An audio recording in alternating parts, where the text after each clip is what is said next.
तो मैंने RRB group D exam को देखते हुए टॉप 5 क्वेश्चंस को उठाया हुआ है जो कि एग्जाम में आने की बहुत ही ज्यादा संभावना है, इसलिए इन क्वेश्चंस को मिस बिल्कुल मत करना। तो बिना देर की वीडियो को स्टार्ट करते हैं। तो सबसे पहला क्वेश्चन क्या बोल रहा है वो देखते हैं, ठीक है। तो क्वेश्चन बोल क्या रहा है कि पी और क्यू मिलकर एक टंकी को 6 घंटे में भर सकते हैं, ठीक है। यानी कि पी और क्यू मिलकर एक टंकी को 6 घंटे में भर सकते हैं, ठीक। ये हो गया। अब दूसरा लाइन क्या बोल रहा है, यदि पी अकेले टंकी को 24 घंटे में भर सकता है, यदि पी अकेले टंकी को 24 घंटे में भर सकता है तो क्यू अकेले टंकी का 1/4 भाग कितने घंटे में भरेगा, ठीक है। तो सबसे पहले यहाँ पे हम लोग 6 और 24 का निकालेंगे क्या, एलसीएम, ठीक है।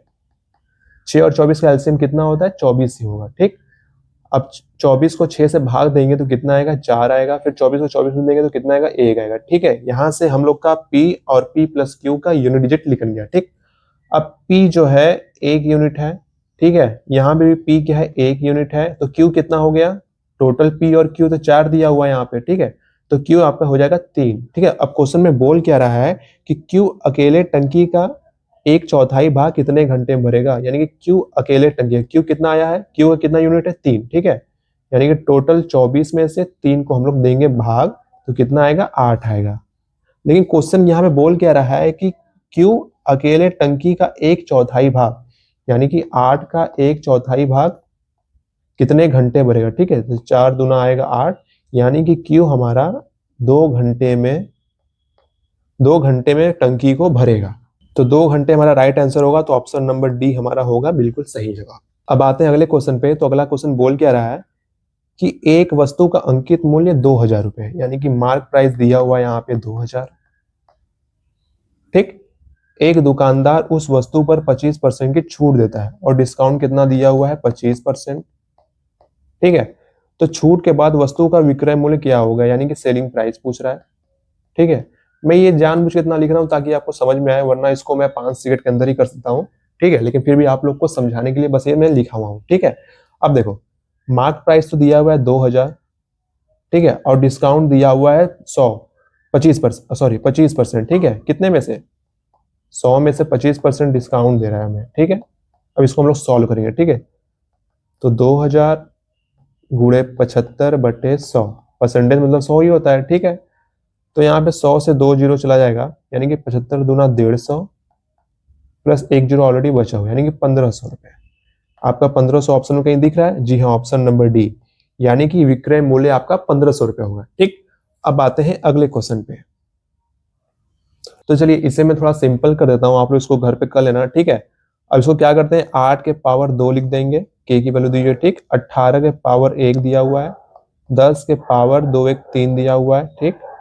4 के पावर यहाँ पे दिया हुआ है 3, गुणे 27 के पावर दिया हुआ है 1, गुणे 5 के पावर दिया हुआ है आपका यहाँ पे 2 दूना 4, ठीक। आप इसको आराम से घर पे बैठ के सॉल्व कर लेना, ठीक है। अब आते हैं अगले क्वेश्चन पे। अब देखो, इस क्वेश्चन में बोल क्या रहा है कि राम, श्याम और हरि ने एक व्यवसाय शुरू किया, ठीक, जो क्रमशः इतना रुपया, इतना रुपया, इतना रुपया का निवेश करते हैं, ठीक। तो हम लोग यहाँ पे लिखते हैं पहले राम, श्याम, हरीश, ठीक। इनका वैल्यू लिखते हैं। सबसे पहले यहाँ से हम लोग देखो, 3 जीरो से 3 जीरो उड़ गया, ठीक। ये भी 3 जीरो उड़ गया, ठीक। बचा क्या, क्या ये संख्या कट रही है, इसको हम लोग 4 से काटते हैं, ठीक है। 192 को 4 से काटते हैं, कितना आएगा, 4 चौका 16, हासिल बच गया 3, 4 आठे 32, 48 आ गया, ठीक। अब इसको 4 से काटते हैं, ठीक। 4 तिया 12, 30 आ गया। अब ये 88 को काटते हैं 4 से, 4 दूना 8, 4 दूना 8, ठीक। क्या ये कट रहा है, जी हाँ, 2 से काटते हैं फिर, यानी कि 2 दूना 4, 2 चौका 8, ठीक, 15, 11, ठीक है। अब इस आगे पढ़ते हैं, क्या बोला हुआ है, यदि वर्ष के अंत में कुल लाभ इतना रुपया है, ठीक है। अंत में कुल लाभ, कुल लाभ मतलब फिर इसको भी हम लोग जोड़ेंगे, 24, 15, 11 को भी हम लोग आपस में जोड़ेंगे, ठीक है। तो 5 1 6 हो जाएगा, 6 4 10, हासिल लाभ बच गया 1, 1 1 2, 1 3, 3 2 5, 50 आ गया, ठीक। और कुल लाभ बोला कितना है, 493,600, ठीक। एक जीरो से एक जीरो उड़ाते हैं, ठीक है। फिर एक की वैल्यू आएगी 5 9 45, बच गया हासिल यहाँ पे 4, 5 8 40, बच गया 3, 5 25, 5 6 30, 5 7 35, 5 दूना 10, ठीक। 98, 72, 1 की वैल्यू आ गई। ठीक है, तो फिर क्वेश्चन में बोल क्या रहा है कि हरी का हिस्सा कितना होगा।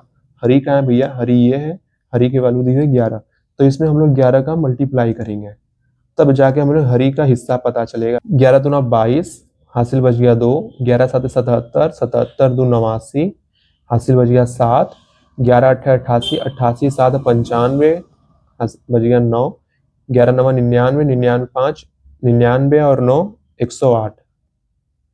क्या ये आपको ऑप्शन में कहीं दिख रहा है 108 592? 108 592, जी हाँ, ऑप्शन नंबर ए। तो ऑप्शन नंबर ए हमारा बिल्कुल सही जवाब होगा। ठीक है, तो ये रहा लास्ट क्वेश्चन। इस क्वेश्चन का आंसर मुझे कमेंट में चाहिए। ठीक है, इसको मैं 10 सेकंड के अंदर करा दूंगा आपको, 10 सेकंड क्या 5 सेकंड के अंदर ही करा दूंगा, लेकिन मैं आप लोग से सोल्यूशन चाह रहा हूं। इस क्वेश्चन का जवाब आप लोग मुझे कमेंट में जरूर देना। ठीक है, वीडियो अगर अच्छी लगी या फिर मेरे पढ़ाने का तरीका अच्छा लगा तो वीडियो को लाइक करिएगा और चैनल को सब्सक्राइब जरूर करिएगा। तो मिलते हैं अगली वीडियो में एक नए PYQs के साथ, तब तक के लिए जय हिंद।